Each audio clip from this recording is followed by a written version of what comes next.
Salut les amis, bienvenue dans cette nouvelle vidéo. Mission de la journée, on va fermer cette entrée avec un portillon plutôt solide. Bon, avant de se mettre sur le portillon, pour ceux qui n'ont pas vu les vidéos, vous voyez le reste du jardin intérieur a bien avancé. Bon, comme vous pouvez voir, il reste encore quelques finitions en peinture. Le pont australien prend ses marques, il commence à être très bien ici. Les portes du range vélo ont bien rouillé, ça a bien pris sa patine comme je voulais, c'est parfait. L'arche est bien en place. Pour ceux qui n'ont pas vu la vidéo, n'hésitez pas à aller la voir. J'ai juste failli mourir sur cette vidéo. Bon allez, on retourne au portillon. Bon, pour ça, j'ai acheté des tubes en acier 50 par 50 et 2 grosses tôles en acier. Et de la peinture et un petit peu de quincaillerie, les pommelles, la serrure pour faire notre portillon. Allez, on commence avec le premier tube. On va l'usiner, c'est lui qui va recevoir la serrure. Bon, je vais commencer par bien maintenir la pièce avec des serre-joints. Ça, c'est très important de bien maintenir les pièces, de ne pas juste la poser, de faire ça avec la main. Enfin, deux choses, ça va vous permettre de travailler plus précisément et surtout, il y a moins de chances de se blesser quand la pièce est bien tenue. Donc là, je découpe. J'utilise aussi un forêt et puis après je vais pouvoir enlever toute la partie acier. C'est là-dedans que je vais pouvoir intégrer cette serrure. Ça évite d'avoir une serrure en applique, en saillie qui sera moins esthétique. Donc vous voyez, là il y a une bonne intégration. Les trous sont pas beaux, soyez rassurés, ce sera caché. Donc là je prépare, ça va être pour fixer avec les vis autoforeuses après. Autour de l'autre profil et là on va en profiter pour fixer les pommelles. Donc on va souder directement les pommelles sur le profil. Une fois que ça c'est fait, on va pouvoir meuler, parce que comme vous pouvez voir, mes soudures sont pas toujours de grande qualité. Donc après on meule pour avoir quelque chose de plus esthétique. Maintenant on va passer à l'assemblage. Donc l'assemblage très important également, on va bien souquer nos pièces sur les tréteaux. Donc les deux profils, ça ce sont les deux profils verticaux. Donc là très important, on les soude bien et comme ça on va pouvoir après ramener les différentes traverses et là très important, on va bien être vigilant sur l'équerrage parce que si on part avec un mauvais équerrage, ça va être, pour parler vulgairement, le bordel jusqu'au bout. Donc là très important, vigilance sur l'équerrage. On soude, on meule. Donc dans cette vidéo, soyez pas surpris, il va vraiment avoir beaucoup de soudure.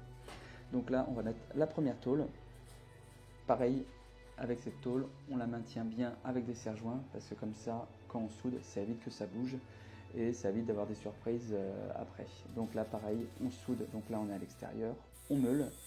Et l'avantage là, c'est qu'on va pouvoir aussi souder par l'intérieur. Donc vraiment pour avoir une bonne solidité. Je reperce, ça va être pour le passage de la serrure. J'ai fait le choix de peindre toute la partie intérieure du portillon. C'est-à-dire que là, ça c'est ce qu'on va voir à l'intérieur, donc ce ne sera pas la partie visible, mais ça va vraiment nous éviter d'avoir de la rouille qui coule du portail au bout d'un certain temps. Et pareil sur l'autre tôle et sur la structure. Donc je ne dis pas que ça n'arrivera pas au bout de quelques années, mais en tout cas on va repousser ce phénomène-là. Donc là je fais les encoches pour les futures pommelles, donc là on est sur la deuxième tôle. Donc je fais ça avec un petit Dremel pour avoir vraiment quelque chose de précis. Et vous voyez, ça s'intègre bien sur ma structure. Comme on ne peut pas souder par l'intérieur comme sur l'autre tôle, là je fais un trou dans chaque angle où je perce la tôle et un petit peu le tube et je refais une soudure pour essayer d'avoir un bon maintien. Alors je ne sais pas si ça va servir à quelque chose, sachant que ce sera aussi soudé quasi en périphérie, donc normalement il n'y a pas de souci, mais c'était en plus, je ne sais pas s'il y aura un intérêt. Allez, on s'attaque à la décoration, on va découper nos numéros. Je les mets avec du double face sur mon contreplaqué classe 4, et oui, ça existe. Un petit coup de peinture, comme ça on va pouvoir découper à la scie sauteuse. Donc on découpe minutieusement les numéros. Un petit coup de peinture. Donc là, quand j'ai découpé, il y a des petits bouts de bois qui sont partis, mais moi ça ne me gêne pas, comme je veux quelque chose qui fasse un petit peu vieux, ça ne me gênait pas, donc c'est pour ça que je les ai laissés comme ça. Je fixe derrière des aimants, comme ça on va pouvoir aimanter les numéros. Donc si je change d'avis sur l'emplacement ou autre, j'ai pas besoin de percer, ce sera juste aimanté.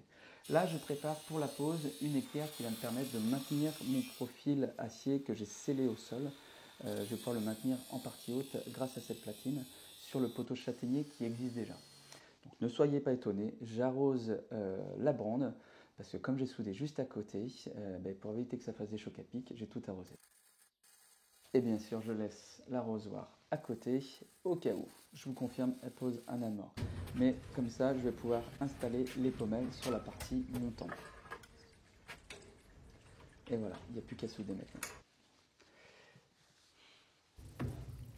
Donc après avoir soudé les 3 pommelles, je suis très heureux de vous annoncer que ça fonctionne.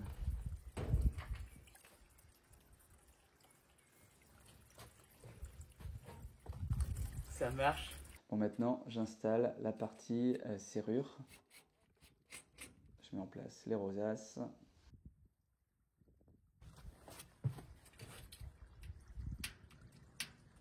On s'attaque à la déco, on met le numéro. L'avantage, le bois ne sera pas en contact avec l'acier parce qu'on a l'épaisseur des aimants. Cette porte, je vais la laisser rouiller et comme ça, on va retrouver l'aspect que j'ai déjà sur les portes du placard à l'extérieur. Et une fois que ce sera bien rouillé, je le figerai avec un vernis spécial. Et voilà les amis, je vous dis à très vite dans d'autres vidéos. Salut, ciao!